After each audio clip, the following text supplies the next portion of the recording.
Welcome back to Creative Therapy Umbrella. This is a place where we talk about all different types of creative therapies.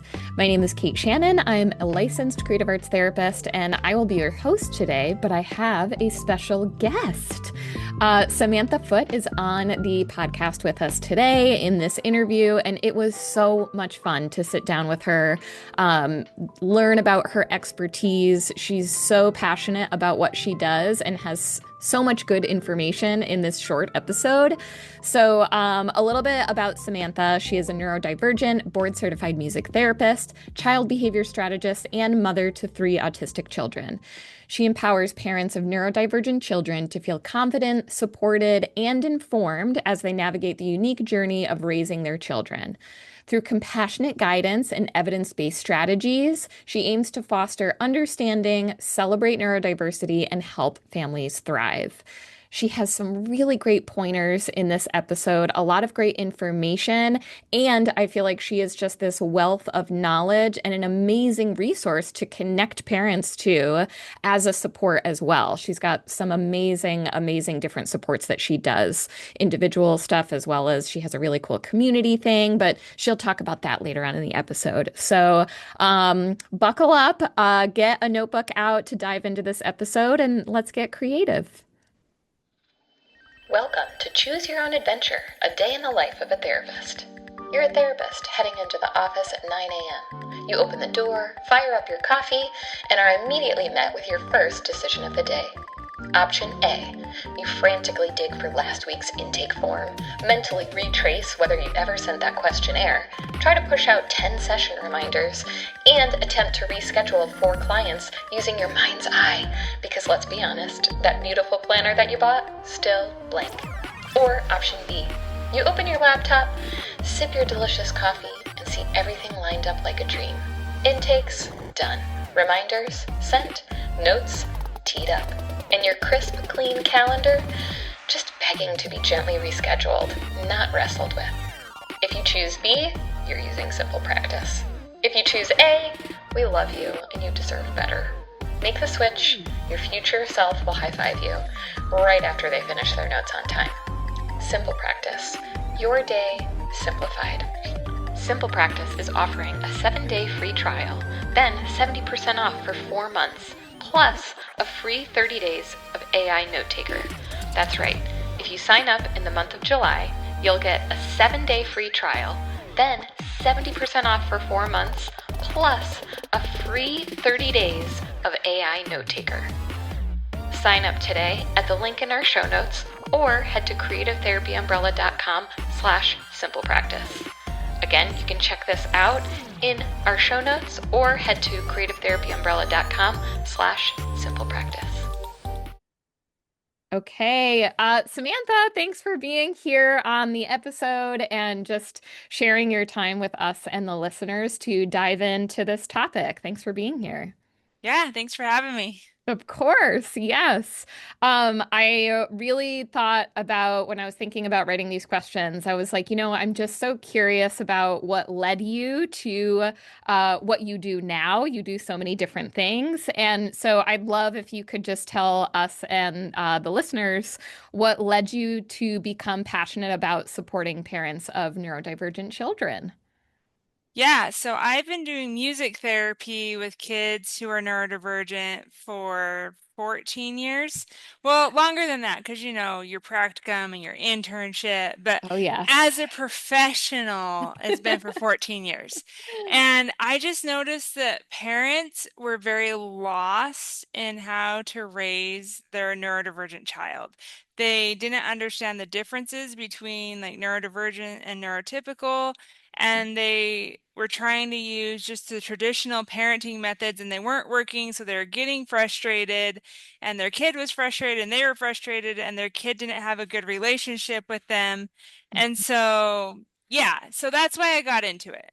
Yeah. So that like it sounds like it was so prominent in, and I relate to that so much too, starting my journey as a music therapist, working with kids who are neurodivergent, and then parents, so many parents were so overwhelmed, like just so Yeah. didn't know what to do, and like the supports, and this is again to however many, a decade plus ago, and I think it's different, but it just didn't seem like there were a lot of supports either. Yeah, there's definitely not enough resources for parents, and it's getting better Yeah. because like 10, 15 years ago, there was like nothing where we were still saying that like if a kid had echolalia, we're like repeating what you're saying, that they're not communicating. And that is not true at all. And so just things have changed so much, and I'm grateful for the way that things are going, Yeah. but there's still not enough resources. There's a lot of resources for the kid, Mm-hmm. but not enough resources for the parents just to understand neurodivergence itself. Yes. And what I focus on is understanding neurodivergence, mastering your own self-regulation so that you can help your child self-regulate, and Mm-hmm. then learning those positive parenting strategies so that you can feel good about your parenting and your child can actually like make positive changes in their behavior. Yes. Because when parents use punishment all the time, Mm-hmm. punishment works in the moment, but it doesn't work long term. And so if you Mm-hmm. want long term, like better behavior, we really have to get curious and figure out like why the child is doing what they're doing and then use those positive behavior strategies to help them like figure out a better way to do things rather than just having a meltdown or a tantrum or something like that. Yeah. Can you like illustrate that for us of like what would be an example of like a positive, punishment, I think we're, especially as therapists, we're all pretty familiar with, but like some of these positive strategies, what might that look like for like between a parent and child, or even if you're a therapist and you're using that or supporting a parent, what would that look like? Yeah, so I will just give you an example from my own parenting. Yeah. My kid threw a squishmallow through our half wall and knocked a planter off of the half wall and it broke. Mm-hmm. So immediately I was like, why? And then I calmed myself down and I said, okay, it broke. What are we going to do about it? So Mm-hmm. I could have said, why did you do that? That's ridiculous. Like you were being too rough. Like go to your room, have a timeout, think about what you did. But that's Mm-hmm. not going to solve anything. And so I said, okay, it broke. Let's figure out what do we need to do now? And he's like, well, we need to clean it up. So he helped me clean it up. And then Mm-hmm. I said, what was the reason that you threw the squishmallow? Like, why did you throw the squishmallow? And Mm-hmm. he's like, I don't know. I was just really excited and it kind of just fell out of my arms, you know? And so to me, that indicates, okay, when I see him getting that hyped up, I Mm-hmm. need to help him calm down. I need Mm-hmm. to help him lower because he was happy. It wasn't like he was throwing a tantrum or a meltdown or anything like that. He was just really, really excited and having fun Yeah. and just got a little out of control. And so then I said, okay, next time you feel like that, what's something you can do to, bring down the energy? And so Mm-hmm. that's teaching him problem solving, that's teaching him how to regulate his own body, where if you're just going to punish him, he's just going to go to his room and have a timeout and everyone's going to be mad. Yes. Oh my God. That's such a beautiful depiction of that to really see that in action. And I can't help but be amazed too, especially as a parent, of like, just being a human in those situations of that initial like, why? Or like, oh my gosh, why did that happen? Or like, oh no, your initial response. I'm so glad that you fronted what you shared that like parent regulation is so important because that is like it sounds like the first thing you have to get through is your own regulation to be able to provide that support. Yeah, you definitely have to stay regulated yourself because if you fly off the handle, then you're going to start yelling. Like, if I yell at one of my kids, they start crying. The other Hmm. one is like, I don't care. You can yell at me all you want, and I'm not going to Hmm. do what you want me to do anyway. But my oldest son, like, if I yell at him, he will start crying Hmm. because he's just that tender heart, you know? So, Yes. and then he's going to get upset and he's going to become defiant. He's going to go into fight or flight. Hmm. And that's just not what we want. It's not solving anything. Mm-mm, no. So this leads me to a question that I feel like as a therapist, and And I think about this too because before this episode has come out, there's been a couple of episodes that will have been released that are talking about bringing parents into sessions. And I know when I first started, I was like, that sounds so scary. And then even more so to be offering support to parents on how to regulate their own anger or frustration. What is that like for you in like, kind of creating that space for parents where you can support them with like, hey, your regulation matters and is really important. And also, how to navigate that when that's really intense and a really like tender place to be with a parent. Yeah, I don't bring it up Mm-hmm. unless I really see the parent struggling, then I Yes. may say, hey, here are some resources. Mm-hmm. These are just some resources that I just learned about, and I'm letting all my clients know about them. So I'm not singling them out. I'm not saying, like, oh, I can see that you're really overwhelmed, so I'm going to give you these resources, because then they interpret that as, like, well, I'm a bad parent.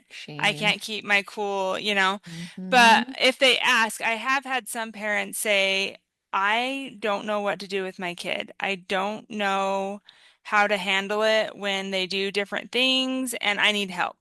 So Mm-hmm. then we'll go into like more the parent. I don't want to say parent coaching. I'm not a parent coach, but like Mm-hmm. more like strategizing, I guess. Yeah. And just brainstorming with them different strategies that might work for them.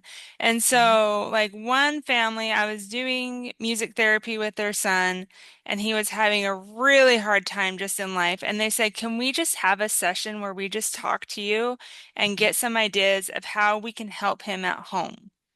And so you don't like in my business, you don't have to get music therapy to get parent, like strategizing. Yep. And you don't have to get parent strategizing to get music therapy. Like most of my clients are either or, Yep. but especially like when I'm doing music therapy with kids, I will give their parents, if their parents don't come into the session, Mm-hmm. then I will say, I leave 5 minutes at the end and I say, this is what we worked on today. This is how you can support them in the home. So Mm-hmm. if they're, for example, this one kid, he's basically non-speaking. He Mm-hmm. has some language, but not really any functional language. Mm-hmm. But I noticed when he does music activities like clapping to music or stomping or, just that motor movement, Yeah. he will vocalize more. And so I told the Mm-hmm. mom, I was like, let's do, like some wheels on the bus, or if you're happy and you know it, or different things like that. And just giving her some ideas of things that she can do at home to support her son Yeah. because she's not in the session with me. If they're in the session with me, then I can say, okay, you can do this at home. Mm-hmm. Like you can turn on the Goldfish song by Lori Berkner and do Mm-hmm. this at home. And Mm-hmm. then this is what you can work on while you're listening to that song. But if they're Yeah. not in the session, then I always leave time at the end to say how they did, how they can support them at home. Yes, that paints a really nice picture of kind of the question too of like what your support for parents looks like both in these different ways because it sounds like, if it's a client, you might just have that time at the end or you might be bringing parents into the session depending on, appropriateness for the client, but then you also have these very separate sessions that are supporting just parents. So there's like a couple different ways that you go about supporting parents in your work. Yeah, and then if you're in, like, if parents are in the membership that I have, then they can Voxer me and they can just message me and say, hey, I'm having a really hard time with this today. What do you suggest? And then we can brainstorm ways that maybe Yes. they can help themselves. And then I also have like videos of like, just these are different parenting strategies. These are different ways to master your own self-regulation. Oh, This is like love it. motor differences or communication differences or sensory differences in kids who are Yes. neurodivergent. And so there's a few ways, like I'm always happy to jump on a Zoom call. I'm always like, if you're not in my area, jump on a Zoom call. If they Mhm. are in my area, we can meet at your home and I can show you things. Mhm. But that's how I support parents. Like Cool. whatever communication style that they do, I try to Mhm. support that. Yes, I love that the Voxer thing of like I actually had when doing we did like some gentle sleep support for my daughter when she was little, and for the consultant we used Voxer, and it for like the in the moment targeting, in the moment sleeping, how do we go about and it was like a game changer because it was just like having that support there alive with you versus like, well, I guess we'll throw all of these questions into an email tomorrow. So I Yeah. imagine that's such a really nice way for parents to have connection to their support that they need is the like live in vivo support or like very immediate support when they need it. Yeah, and that's, parents like they need that support in the moment when they're really frustrated or something is not going how they thought it was going to go. Because once you've kind of gotten past that, you're like, oh, that's not a big deal.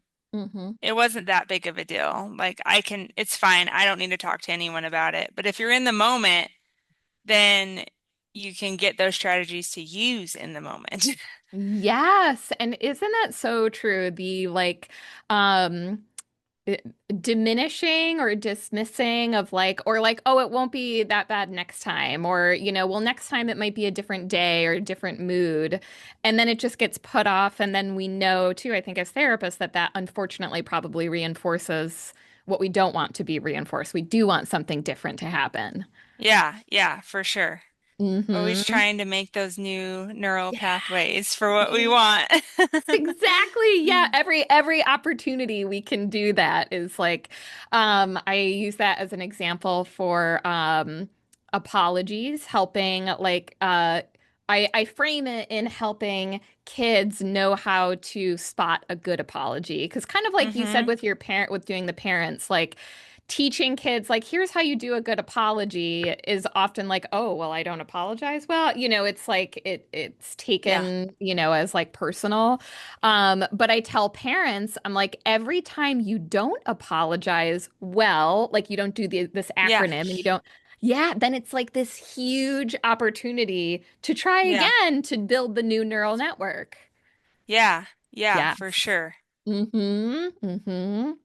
um so knowing that you have, both you and I, especially doing music therapy, having started as music therapy, doing a little bit more now too. If there were things that, like, what do you wish more therapists were doing for parents? I know music therapists don't get a lot of training and have a lot, but our listeners are much more than just music therapists. Or OT, PT, mental health. And, what do you think would be more ideal for the way that we could support parents when we're working with their kids so frequently? I think taking a whole family look, a whole family approach. Hmm. So we can get pigeonholed into our own goals, Hmm. what we're working on, and not understand that they have a whole life outside of therapy. And Yes. so, how are we going to generalize what we're doing in our session Mhm. to the life outside of the 30 to 60 minutes that they're with us each week? Because realized, I never really realized how true that was until my own kids got into therapy. Yeah. And so my kids are going to therapy, and it's just interesting because we had this occupational therapist, and she said, "How, like, how are you doing in this area of life? How are you doing in this area of life?" And Hmm. I'm like, "Oh, I need to be thinking about that with my own clients." Like Hmm. when the therapist comes, like some days I'm like, oh my gosh, I don't want the therapist to come. Like my house is a mess. I don't have time. I just want to go do this other thing. And so just realizing that therapists, that parents have a whole life Yes. outside of your therapy. And Yes. so you can ask them, like, how do they do in this situation? What are they working on with, their OT or their PT or speech or what are like just have a more generalized look at the kid's life. Hmm. And then you can ask the parents, like, how are you doing? What support do you need? Because I don't know, I had this mom the other day who just completely like let it all go on Hmm. me. Hmm. And she was like, this is not the life that I thought I would have. I want to work again, but I can't work because my daughter needs my support and I can't put her in a daycare because like the medical, what's it called? Just medically fragile, Yes. you know? And Hmm. so just offering that support. So I was able to connect her with another mom that I Hmm. knew. Hmm. And I was like, this mom has had a very similar journey to you. I Yeah. think maybe you should connect. And I obviously did not give anyone each other's information until I talked to both people, and I said, hey, Yes. this mom, and the mom that I was talking about was my sister-in-law, and so it was kind of like a different situation. Hmm. But there's other Hmm. resources, like I've led people to like some people don't know about the Katie Beckett program in Right. for states, and they don't know that they can get like all their child's health care paid for. And they're like, we are really struggling financially. And I'm like, well, are you on Katie Beckett? And they're like, what's Katie Beckett? And so Yes. just talking to the parents, getting to know the parents, and just not doing your therapy with the kid and being in and out, you know? It's like really getting to know the family and Mhm. the parents and everyone involved in the kid's life. Yeah, like it almost sounds like this like that systems approach of, kids do not grow up in a vacuum and Yeah. they have all of these things and then the people around them have all of these things and if we're supporting not that we're going in as like caseworkers or anything like Yeah, that by yeah. any means but like if we know by the nature of our work Katie Beckett or oh there's this really great um I think of medically fragile mental health specialized therapists who, specialize in working with families with that. Like, and you're aware of it because of the work that you do. Why not be that connector? Yeah. Because we know if we can put those supports in place or at least get people the resources, that's going to directly impact the kid. It's going to have such, Yeah, yeah. ripple effect down to the kid. Yeah, and so you just have to remember that like if you want the kid to accomplish their goals, they have to have home support. And in order for the parents to give home support, they have to also be supported and like living their Mhm. best life, I guess you could say. Yes, yes. Um, because if they feel overwhelmed and overstimulated all the time, they're not going to be able to help their kid get the help that they need. No, like kind of circling back to your example Yeah. at the beginning, how if someone is living at the edge of their, window of tolerance as a parent, how are they going to not lose it when the plant falls again if they don't have those Yeah. supports in place to help them that they need because they're just like in constant survival mode? Yeah. I was in that survivor mode Mm-hmm. about 3 years ago, and I was in Hmm. constant fight or flight. Yes. And you can't live long term with that. I had like all these medical problems, and like Yep. I was just constantly like paranoid. And so if you have a parent living in that, Yep. which they're already like overwhelmed and overstimulated just by having a kid with special needs. Just Mm-hmm. because, I don't know, it's not the kid that overwhelms me, it's all the appointments that they Yeah. have. And it's Yes. just making Yes. time for those things. And so if you can understand that and just Mm-hmm. help the parents where you can, obviously not going out of your scope of practice, Mm-hmm. but just like you said before, like we're not caseworkers, we're not case managers, but if you know of resources, then just tell the parent, just say, hey, I heard about this. Maybe Mm-hmm. you're interested, maybe you're not. If you're not, that's cool. I'm just letting you know, Yes. you know? Yeah. And sometimes I even imagine just that, like, even like you said, the 5 minutes, like on the kind of like lowest level of parent connection, that we might like bring them in. Here's what we did today. Here's how you can use it at home. that just might be the thing that like really supports maybe it's this one silly I think of oh my gosh, the Imogen Heap song, the Happy song. I don't know if you know it, but Yeah. a parent told me about it, and it was like the baby magic for when my daughter was crying, and I am like, thank God for this song, this one song that one Yeah. person told me that helped me regulate so much more. And Mm-hmm. just like knowing that we could possibly have that, and what's 5 minutes of our session to make sure that we're throwing it out there just in case. And even that connection, I think, is really important. Even just having that like relationship glue with the parents of our clients could be really impactful. Yeah, just getting to know the parents so you're understanding like where they're coming from, like Mhm. how the child is raised, all of that is super important information. Yes, yes. Okay, so coming along with all of this, I feel like we've got all these like you gave us all these kind of really great different ways of incorporating parents, obviously within our scope.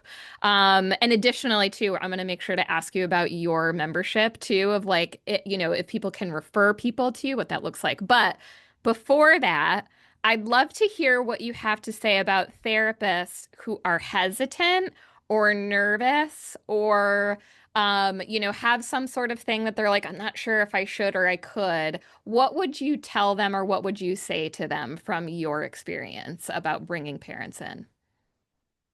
Parents are never mad about getting more resources, getting more information on how to help their kid. I guarantee you that they are staying up at night being like, how can I help my child? How can I get, if they're in survivor mode, how can Mm. I get out of this survivor mode and get out of fight or flight? How can I help my kid walk or talk or just have friends? There's so many parents that I meet, they're like, I just want my kid to have friends. He just wants friends or she just wants friends. Um,